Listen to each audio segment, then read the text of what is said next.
Adventure is a unique beast.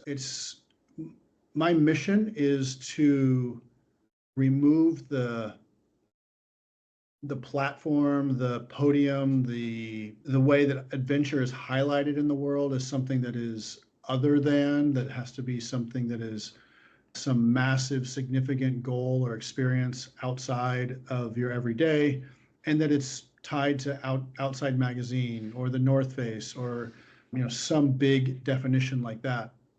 That form of adventure, that's certainly a form of adventuring, and I'll speak to that in a little more detail. But my hope in giving this presentation is to share how adventure really shows up in our everyday and why that's of utmost importance.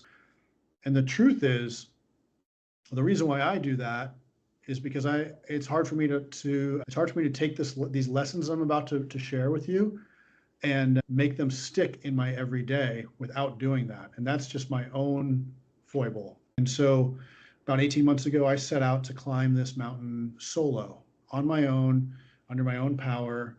And I'm going to tell you the story as to how that transpired and why. I can pull out certain sections that line up and make it look amazing and great.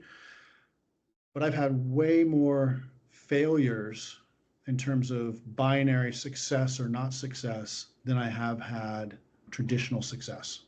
And it's these failures along the way that I have learned from and that have actually enabled me to sustain the career that I have and to be able to continue to be out in the mountains.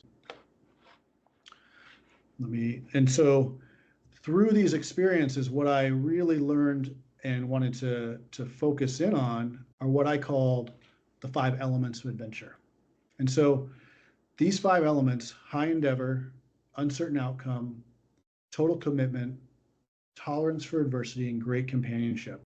That's the linchpin of adventure, that without uncertainty, we're left kind of a color, like paint by number, fill in the dots, color in by the dots, amusement park ride type experience. That uncertainty, even though we attempt to push back against uncertainty at all costs, we're always trying to figure out how to manage risk so that things aren't uncertain at all. But that uncertainty is actually what connects us to being present and gives our lives that deep, deep meaning. And total commitment is the ability to stay present and stay focused on the end result, regardless of what things shift and change along the way. And I would challenge you to think about how adventure has already showed up in your life.